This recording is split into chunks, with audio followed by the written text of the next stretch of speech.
warahmatullahi wabarakatuh. Perkenalkan, nama saya Lutfia Prataini, NIM 23111148, kelas 3E, Prodi PGSD, mata kuliah Keterampilan Berbahasa Indonesia, dosen pengampu Ibu Sri Afani MPD, Universitas Askia. Baik, sini saya akan menjelaskan materi tentang ciri-ciri penyimak yang baik. Ciri-ciri penyimak yang baik adalah kemampuan seseorang untuk menerima dan memahami informasi yang disampaikan secara efektif. Ada beberapa ciri-ciri, yaitu yang pertama, fokus dan konsentrasi. Penyimak yang baik akan memberikan perhatian penuh pada pembicara tanpa terganggu oleh hal lain. Yang kedua itu terbuka terhadap informasi baru, yaitu mereka siap menerima ide-ide baru dan memperspektif yang berbeda. Yang ketiga itu bertanya, yaitu jika ada hal yang kurang jelas, mereka tidak ragu untuk bertanya. Yang keempat itu aktif mendengar. Selain mendengarkan kata-kata, mereka juga memperhatikan bahasa tubuh, nada suara, dan isyarat verbal lainnya dari pembicara. Yang kelima itu menghormati pembicaraan, seperti mereka memberikan kesempatan kepada pembicara untuk menyampaikan pendapatnya tanpa interupsi yang tidak perlu. Yang keenam itu membuat catatan, seperti mereka mencatat poin-poin penting untuk membantu mengingat informasi yang disampaikan. Yang ketujuh itu memberikan umpan balik. Setelah mendengarkan, mereka memberikan tanggapan atau umpan balik yang konstruktif. Yang kedelapan yaitu tidak menilai, seperti mereka berusaha memahami pesan yang disampaikan tanpa langsung menilai atau menghakimi. Yang kesembilan itu empati, seperti mereka berusaha menempatkan diri pada posisi pembicaraan untuk lebih memahami maksud dan tujuan yang disampaikan. Yang ke-10 itu sabar.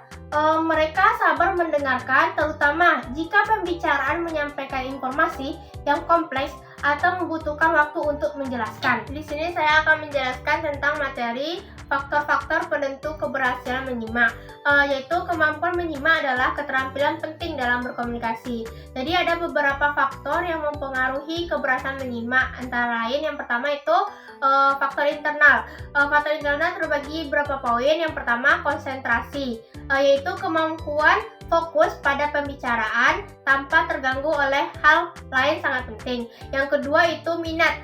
Semakin tertariknya pada topik, semakin mudah untuk berkonsentrasi dan memahami. Yang ketiga itu motivasi, yaitu tujuan yang jelas dalam menyimak. Misalnya untuk mendapatkan informasi penting, dapat meningkatkan motivasi. Yang keempat itu pengalaman, seperti pengalaman yang sebelumnya dengan topik yang sama dapat membantu memahami lebih cepat. Yang kelima itu keadaan fisik dan mental, seperti kondisi tubuh yang sehat dan pikiran yang tenang mendukung proses menyimak. Yang keenam itu sikap terbuka, yaitu bersedia menerima pendapat yang berbeda dan informasi baru. Selanjutnya faktor eksternal yang terdiri beberapa poin. Yang pertama itu lingkungan, yaitu suasana yang tenang, percahayaan yang baik, dan posisi duduk yang nyaman membantu konsentrasi.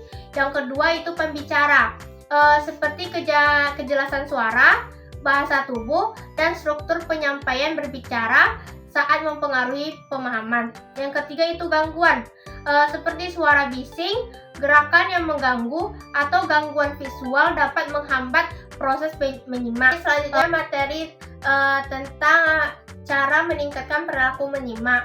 Ada beberapa cara yang dapat kita ambil. Yang pertama itu fokus penuh, terdiri dari eliminasi gangguan, seperti cara tempat yang tenang dan bebas dari gangguan seperti suara bising, notifikasi ponsel, atau kegiatan lain yang dapat mengalih perhatian. Yang kedua itu kontak mata, yaitu menjaga kontak mata dengan pembicara dapat membantu Anda lebih fokus pada pesan yang disampaikan.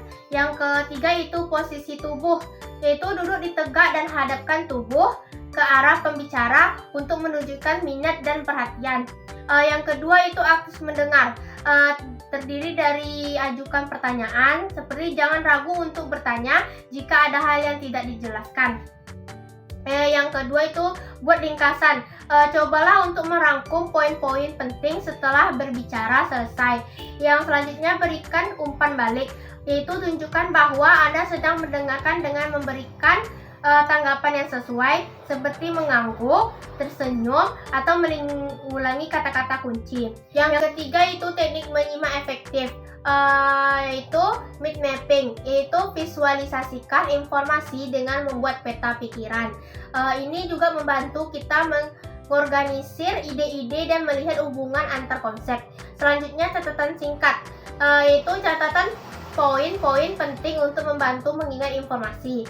Selanjutnya hubungkan dengan pengalaman, seperti cobalah untuk menghubungkan informasi baru dengan pengalaman atau pengetahuan yang sudah Anda miliki. Yang keempat itu latihan terus-menerus, seperti dengarkan podcast atau audiobooks. Ini adalah cara yang baik untuk melatih kemampuan menyimak dalam berbagai topik. Selanjutnya ikut pertemuan atau seminar, seperti berpartisipasi dalam diskusi kelompok atau presentasi dapat meningkatkan keterampilan menyimak Anda. Berlatih dengan teman, seperti minat teman untuk berbicara tentang topik tertentu, lalu Anda coba pahami dan rangkum kembali. Yang kelima yaitu tingkatkan kesadaran diri, seperti kenali hambatan, yaitu identifikasi hal-hal yang sering mengganggu konsentrasi Anda saat menyimak. Selanjutnya kelola emosi. Jika Anda merasa emosi mengganggu, cobalah untuk tenang sebelum melanjutkan menyimak.